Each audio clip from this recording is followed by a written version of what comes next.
नमस्कार सबैजनालाई मेरो नयाँ भिडियोमा हजुर सबैजनालाई फेरि पनि स्वागत छ। आज हामी गुरुङ समाजको सांस्कृतिक परम्परा लिएर आएका छौँ।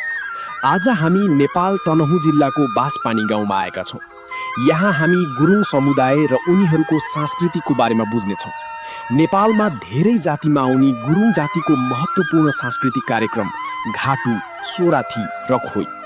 घाटु डान्स ट्रेडिसनल फ्लोक डान्समा आउने गर्दछ।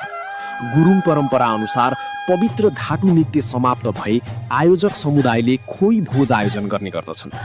छिमेकी गाउँहरू र विभिन्न संस्थाहरूलाई खोइमा सामेल हुन औपचारिक रूपमा आमन्त्रित गरिन्छ। यो अन्तर समुदाय बलियो बनाउन डिजाइन गरिएको एक अत्याधिक सामाजिक झुमघट हो। कार्यक्रम परम्परागत खाना, भरी गायन र नृत्यले भरिएको हुन्छ, जहाँ औपचारिक घाटु डान्सर मात्र नभएर सबैजना आनन्दसँग भाग लिने गर्दछन्।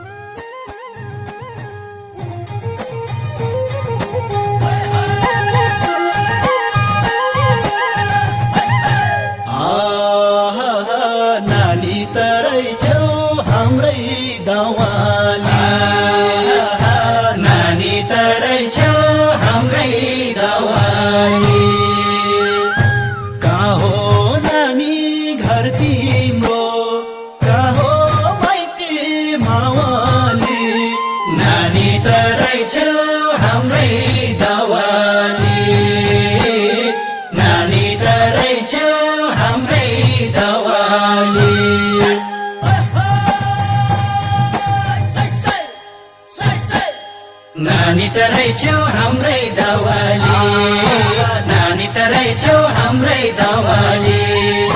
कहाँ हो नानी घर तिम्रो, कहाँ हो माइती मावाली। नानी तरै छौ हाम्रै दवाली, नानी तरै छौ हाम्रै दवाली। कहाँ हो नानी घर तिम्रो, कहाँ हो माइती मावाली। नानी तरै छौ हाम्रै दवाली, नानी तरै छौ हाम्रै दवाली।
मैलु रेनी भयो तन्नेरी, मैलु रेनी भयो तन्नेरी। किन नानी नबोलेको जोबान दिँदाखेरि।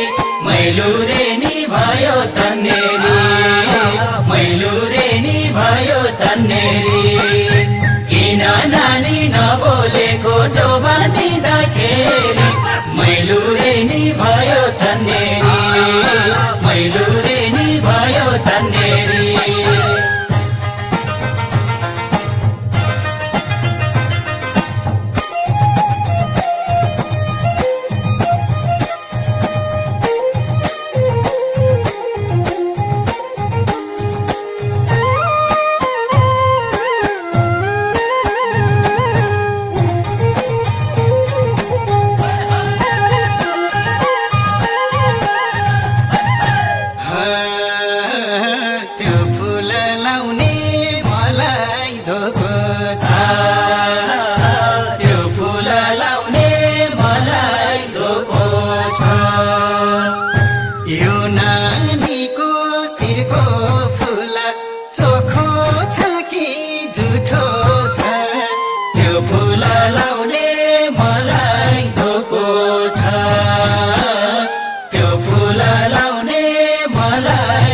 धोको छ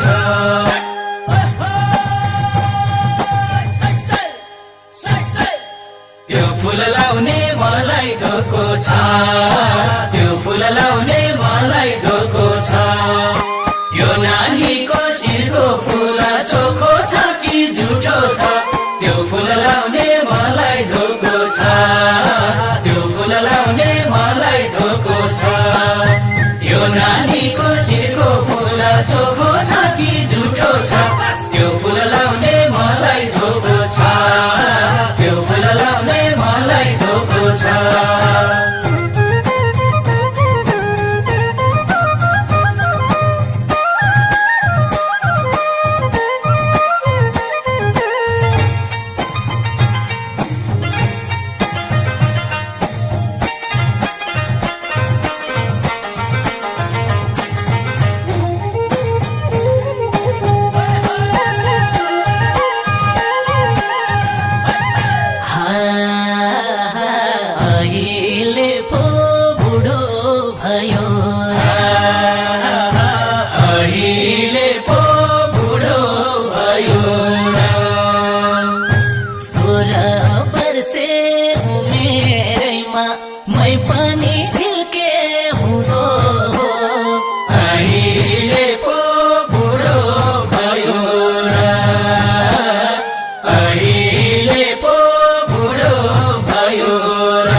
अहिले पो बुढो भयो र अहिले पो बुढो भयो र 16 वर्षे उमेरैमा मै पनि झिल्के हुँदो हो अहिले पो बुढो भयो र अहिले पो बुढो भयो र 16 वर्षे उमेरैमा मै पनि झिल्के हुँदो हो अहिले पो बुढो भयो र अहिले पो बुढो भयो र अहिले पो बुढो भयो र